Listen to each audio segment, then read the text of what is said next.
This is a reading of Because of Winn Dixie, chapter 10.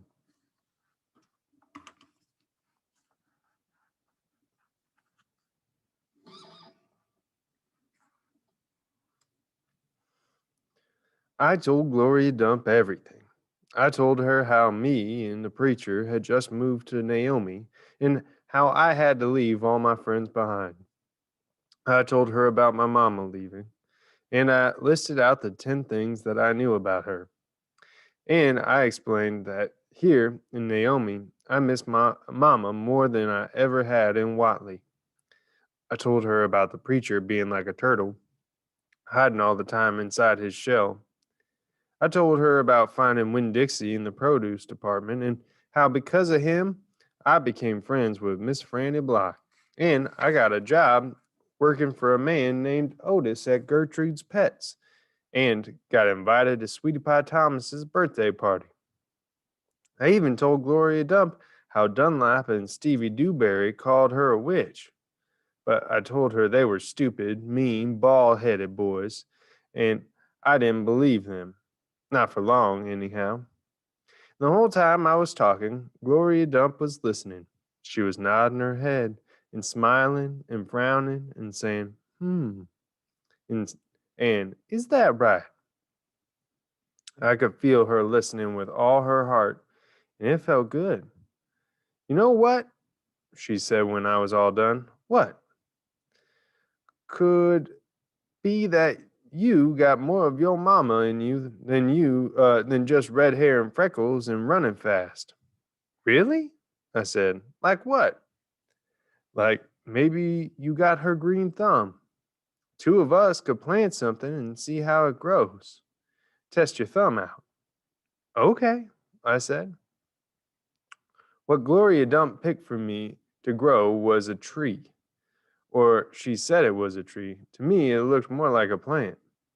She had me dig a hole for it and put it in the ground and pat the dirt around it tight, like it was a baby, and I was tucking it into bed.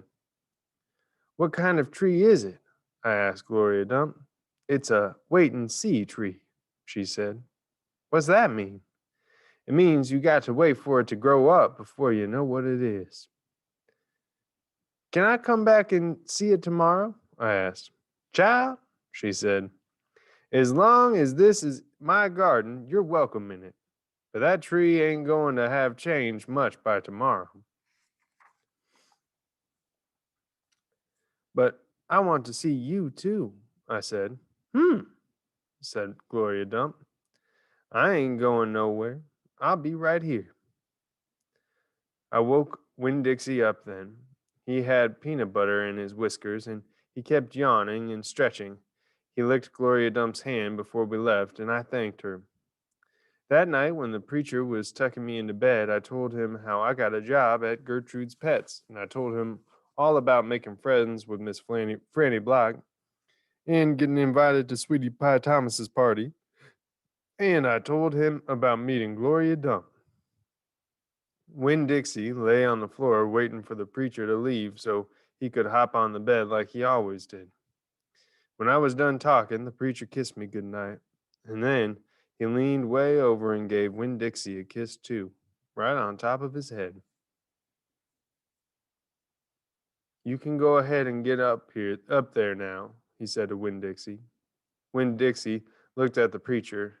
He didn't smile at him, but he opened his mouth wide like he was laughing, like the preacher had just told him the funniest joke in the world. And this is what amazed me the most. The preacher laughed back. Winn Dixie hopped up on the bed, and the preacher got up and turned out the light. I leaned over and kissed Winn Dixie too, right on the nose. But he didn't notice. He was already asleep and snoring.